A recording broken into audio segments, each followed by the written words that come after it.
Hi there. My name is Peter Stewart, and I am a Senior Generalist TD at Leica. In case you haven't heard of Leica, we are a stop-motion animation feature film company based in Oregon. And these are the movies that we have made. Today I'm going to talk to you about Missing Link, which was the last film that we released in April, specifically about a recipe for yak stew. And then my colleague David Horsley will come up and speak about water. So, if you're a vegetarian, you might not like the content of this presentation. And if you aren't yet, you might reconsider that afterwards. So, in Missing Link, the characters travel to Tibet and stop at Gamu's hut for some yummy yak stew. I'll present the recipe that I developed to make this culinary delight come to life for our film. First, I'll review the storyboard for this particular shot and look at some art reference. However, the meat of the talk is about my recipe for yak stew. So how I put the shot together. Looking at the storyboard, we have Gamu stirring a pot of hot stew. It looks like maybe there's some carrots and potatoes and some meatballs and chunks of meat, and maybe something that looks like noodles in there. Now at Leica, we often get art reference in the form of modeled props as well as concept art. Sometimes our CG assets have to match the props exactly, especially if the prop is actually used in the film. Sometimes it's just used for inspiration. So again, like concept art. In this case, we had some meatballs that were used in multiple shots in the film, and so our CG had to match up with the actual practical meatballs. Now, here's the beginning for my recipe. Of course, you have to start with the ingredients. In this case, looking at the art reference, we have water, meatballs, carrots, onions, potatoes. I thought there might be some. It all kind of looks like meat products to me. So I'll just say onions. And finally, what I thought were noodles maybe aren't noodles. I will just refer to them as stringy bits. And finally, lots of seasoning. Now, the ingredients are only the raw materials of a recipe. It's what you do with them that really matters. And Houdini provides lots of different options for mixing and matching simulations, providing separate simulations for different parts or mixing them together, and then finally processing the animation after the fact. This shot was very finicky, and so I tried a lot of different things to get the right mixture. So what I'm presenting today then is specifically what I had to do to get the shot done. First, bring the water to a boil. Now the point of this shot was the contents of the stew, and this amount of a rolling boil was too active and tended to cover up the actual contents of the stew, which was the whole point. Now, I'll point out the spoon here. Just notice how it comes out of the pot. I'll talk about that in a second. So it was too active, have to reduce the heat to a simmer. And at this point, we didn't have any meatballs to put into the stew. So I raided the pantry to see what we had available. Having come off of Kubo a couple months earlier, I found some eyeballs from the Garden of Eyes monster from Kubo. However, I found myself wanting to gaze deeply, deeply into the soup for hours instead of actually consuming. And so I took those out. No eyeballs. But then we had meatballs, luckily. Stringy bits and onions, in quotes. And finally, seasoned to taste and, of course, serve hot. So those are the basic ingredients and instructions for creating a culinary masterpiece.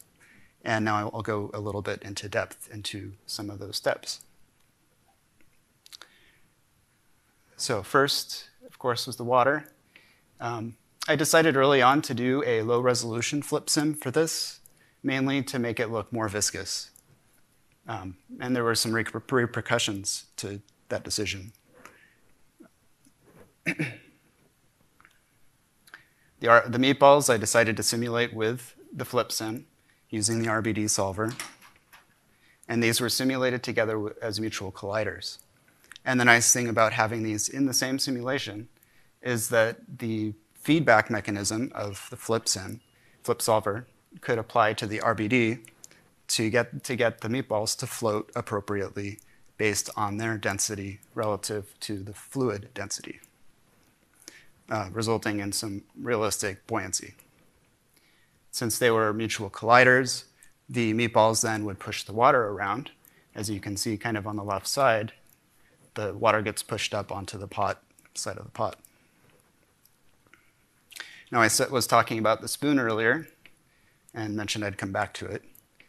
The one problem we get with stop motion is that sometimes they don't animate things physically correct.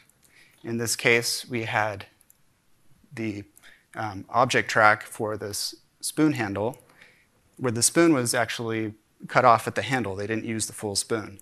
And so when you actually extended it with the full spoon, it was coming in and out of the pot in an unrealistic fashion.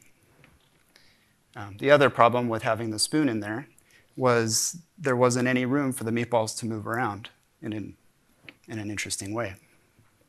And the spoon just tended to force them out of the pot. So I ended up just using the handle for collisions and created a velocity field from the spoon motion and used that to push the water around. And that was just because there needed to be something inside of the body of the pot. Using a velocity field also had the additional benefit of giving me more flexibility over how quickly the water would move around with the spoon motion.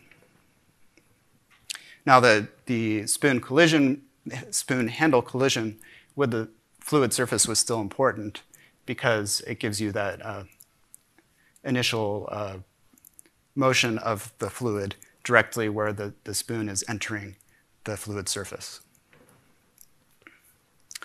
So the stringy bits, my favorite part, was simulated as a grains sheet. And the onions were simulated with it with the bullet solver. And I did these as a separate sim. I don't remember the exact reason, because it was quite a while ago, but probably just gave me more control over what was happening at this part in the sim. But these were simulated together for simplicity, and both parts were driven by pop float from volumes. And if you're not familiar with that, the DOP will take the velocity field and the surface field out of a flip sim and apply buoyancy forces to particles to appropriately float those particles within the surface. So I used the results of the water simulation for that. And the pop float from volumes works well on grains because it's particle-based, and also on bullet rigid bodies. And in case of bullet rigid bodies, it'll operate on the points within the body. Now the stringy bits required a little bit of extra preparation. The original model I got from the modeler had a lot of self-intersections and also intersections with the meatballs. And this caused some issues. The problem with the self-intersections was that the whole thing tended to move around as a single mass instead of moving realistically separately, of each strand independently. So I created an HDA using the tetrahedralized SOP in order to visualize where these intersections were happening. And you can see the result of that on the right. And I passed this off to the modeler for use in Maya with Houdini Engine. And using that tool, then he was able to clean up those intersections and hand me some more beautiful stringy bit geometry. So no dish is complete without the final details. The garnish, the frosting on top. In the next section, I'll talk about those extra little details to add interest to the shot. So I'll talk about murk, froth, and the meniscus.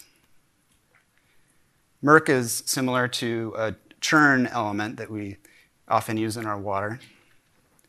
In the case of this show, we had ocean and lake water.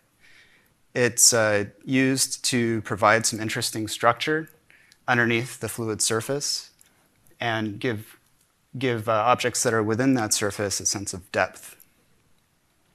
And in this case, it was just simply started as a color noise applied to the flip particles using the rest position. And then it was rasterized to a volume and rendered with the other objects solely as a refracting object so that it wouldn't interfere with any of the surface activity. Now the froth is kind of similar to the scummy bits of foam around the edges of the pond, which I thought would make this stew a lot more appetizing. And this was simply a straightforward use of the white water setup with a little extra procedural color and alpha to break up the froth. This was rendered as points as a separate pass and blended in according to however the compositor thought it would look good. So the meniscus.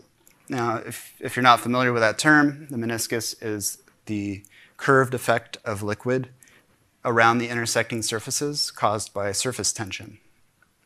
This detail was lost because of my decision to go with a low resolution flip sim, and because the stringy bits and the onions were in a separate sim and did not affect the fluid at all. So the other nice thing about having the meniscus in there is that it gives us a nice speck kick around the intersections, and this helps inform where the actual intersections are occurring within the fluid.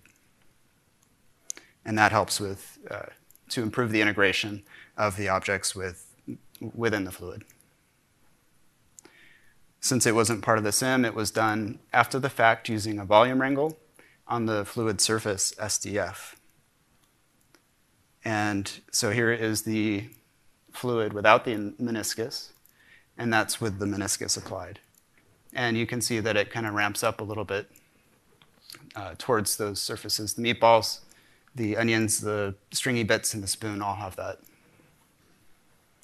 This was actually a fairly simple thing to do in a volume wrangle, and I thought I would just post this up because it's kind of an interesting, simple example of doing a volume displacement, which in order to do that, you just take the position you're evaluating, you move it to your new location, and you resample the volume from that new location. It's very similar to how you would do a pattern displacement or distortion within a procedural shader.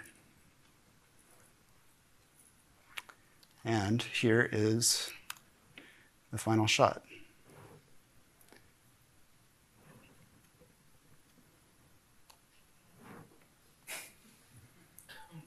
Anybody ready for lunch? Okay, so David will come up now and he'll talk a little bit about water.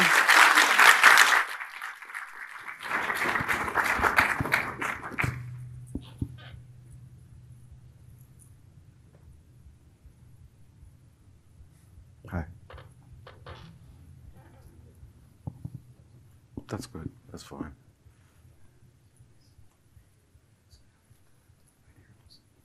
Okay.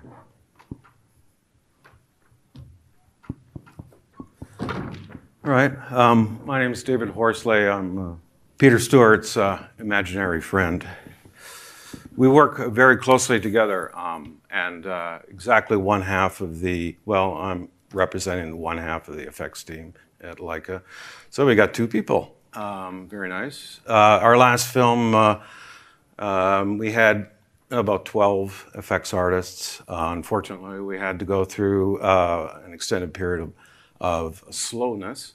But in the meantime, we've been able to upgrade our pipeline and stuff like that and be able to prepare for SIGGRAPH and nice little presentations. And one thing I want to do is, doesn't seem to be updating, okay. One thing I want to do is describe the importance of design at Leica. When I first started working there, I was hired to work on Kubo and the 2 Strings. I had finished out work on Life of Pi at Rhythm and Hughes. So after they went bankrupt, I was looking for work, and I got a call from Steve Emerson.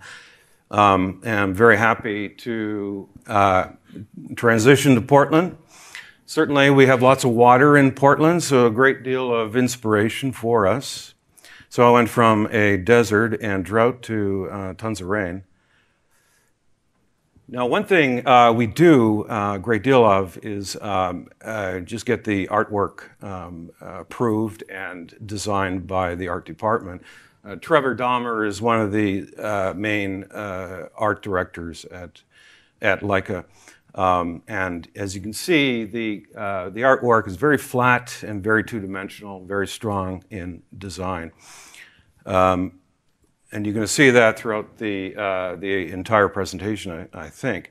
When I first started working there, one of the first things I did was I visited Trevor, and he was in his studio, and he was cutting up pieces of paper and throwing them on the floor and just arranging them and trying to get ideas for foam and churn and white caps and stuff like that. And my immediate thought was, what have I gotten myself into? This seemed to be so unusual, and it just emphasizes the importance of design at the studio. And I've included a little image there of Matisse, the French painter, and I think that Matisse is a good example of someone who was inspired by Japanese woodblock printing around the turn of the century. I went to art school. I didn't study computer graphics. I just got involved in optical camera work in Toronto, and then eventually got into advertising, and eventually got into filmmaking. Not because I wanted to necessarily, but because it just paid more money. So I went in that direction. But this is, the good thing about the artwork is that it emphasizes the importance of flatness, or the importance of design, or the importance of color and the shapes, which was driven into us every day, I'm sure. And some more artwork by Trevor. You can see down below the surface of Mars, which I thought was kind of interesting because it had the same patterns and nature of a lot of patterns in nature here on planet Earth. And particularly aerial views of the Sahara Desert had very similar patterns. So at least our stylization of our films had some basis in nature. And this is taken from the opening sequence from Kubo and the 2 Strings. They said, we were looking for a large wave, rogue wave, about the size of something out of Perfect Storm. You can see in the right-hand corner, in the bottom right-hand corner, is one of the Japanese woodblock prints made by Kiyoshi Saito, and commonly referred to as the Saito pattern. And down below, you can see some of the scoops pattern that we used for the water surface. The great thing about the scoop pattern was it was just simply a Worley displacement shader, cell noise. But if you look rather closely, and I don't think you can actually see it here, but you can see a lot of wood grain on the surface of the water. So fortunately, the wood grain was usually applied to fairly flat surfaces, not really moving drastically. One thing is for certain that the emphasis was always on making sure that we told a story, communicated that well, and that the patterns and this flatness, pattern stylization was not distracting. With this shot, I'll show you the final result in a bit. Was a good example of where we thought we could really push the stylization. In the upper right-hand corner is a quilt pattern, which was used later in the film in a sequence that involved an ice bridge. It was a sequence that Peter Stewart simulated. He destroyed the ice bridge. He didn't destroy the shot, but he destroyed the actual bridge itself. And if you look at the end result, it's pretty subtle, and it includes motifs that are used again and again and again throughout the entire film. This is an opening sequence from the Missing Link, the most recent film. And essentially, it is the same Kuba on the two strings scoop pattern, flattened down very, very, made very, very shallow geometry. But one of our biggest issues with this shot is if you've seen Loch Ness Lake, and this happens to be Loch Ness Lake. A monster comes out of it later.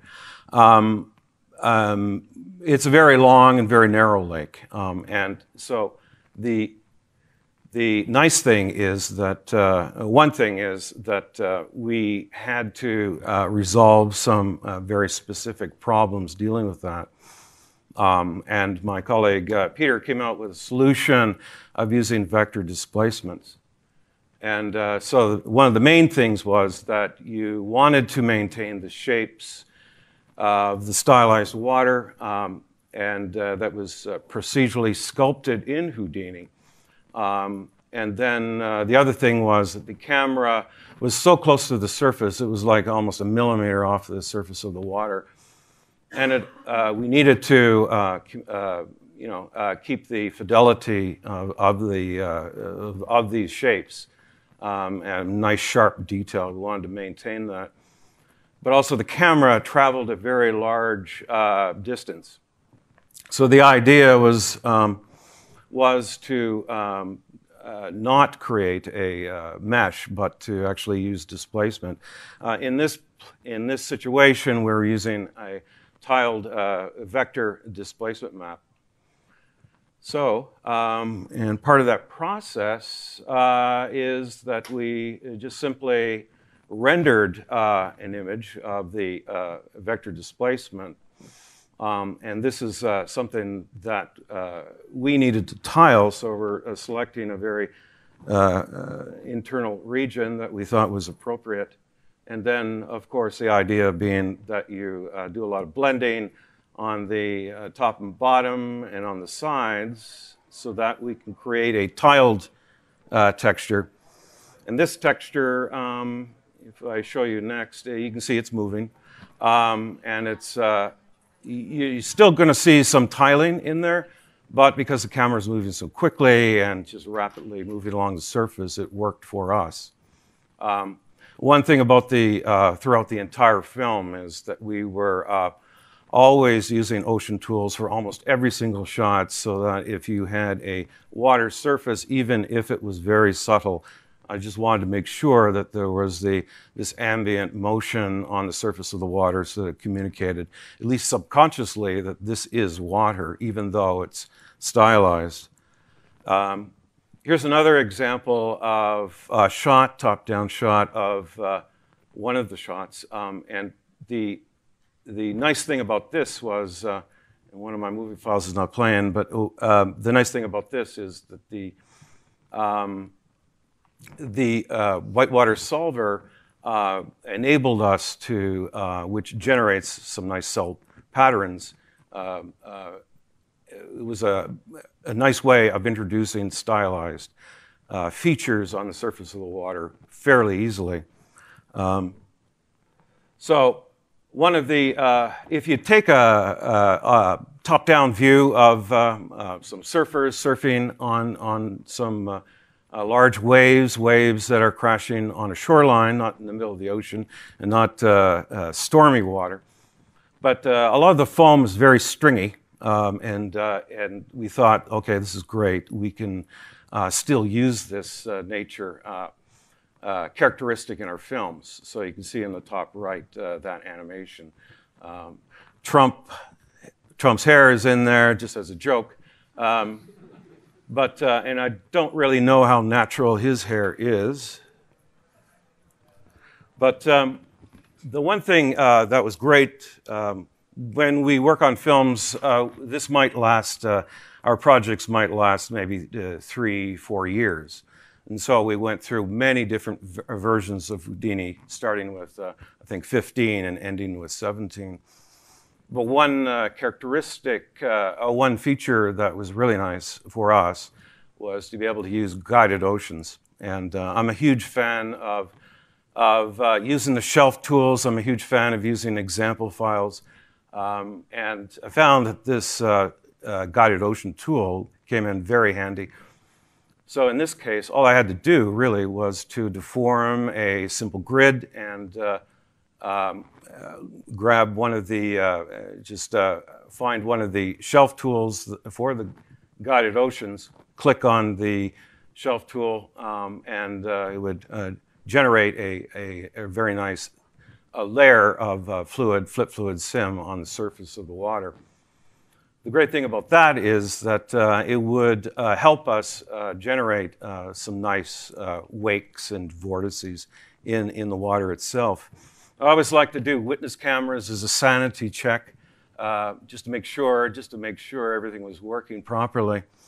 But the biggest advantage, I think, more recently is the narrowband solver, which really helped a great deal speed things up. So it's I'm not quite sure when the traveling domain came out or which version it was, but that came in really handy.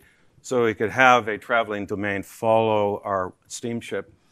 And also the nice thing, it required or used a very thin layer on the surface of the water. It requires quite a bit less memory, and it's about 3 times faster. So therefore, you had the opportunity to increase the resolution of our water to increase the realism, and of course it's simmed a lot faster, so we had a lot more iterations, so we could show more to the director. Travis Knight directed Kubo and the Two Strings. Chris Butler directed the Missing Link. But the one thing Chris Butler loved saying was, well, he just referred to a lot of the foam on the surface as bacon texture. So he could say, add or remove some bacon, which was appealing to us. But the nice thing is that a lot of this motion and stuff here is mainly a render of churn, which is being refracted through the surface of the water. So all this motion is just naturally coming from the flip sim, and the simulation, because of the height of the wave, the size of the wave, was breaking a little bit. So we got lots of foam, mist and spray and that sort of thing on the top surface. So you're probably wondering about the breakdowns, and this is a breakdown of one of our shots that we worked on. This is an example of a lot of the components that we're creating for compositing to use. At Leica, we have very small teams. If we're working on several hundred shots, I think on Missing Link we touched something like 1,500 shots, not in effects, but overall our department. But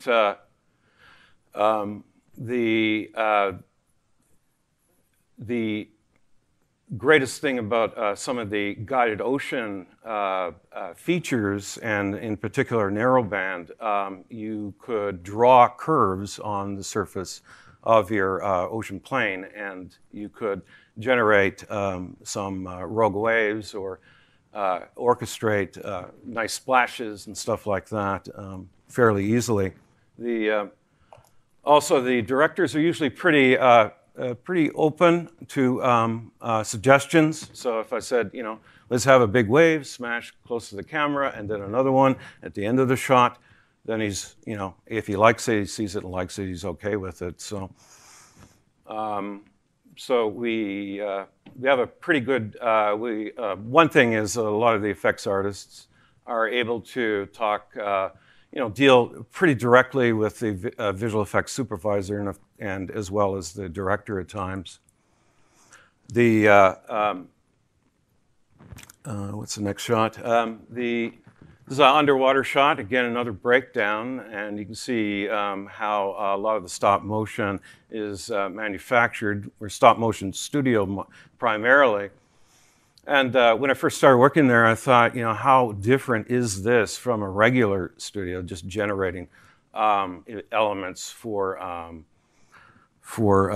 you know, actual practical.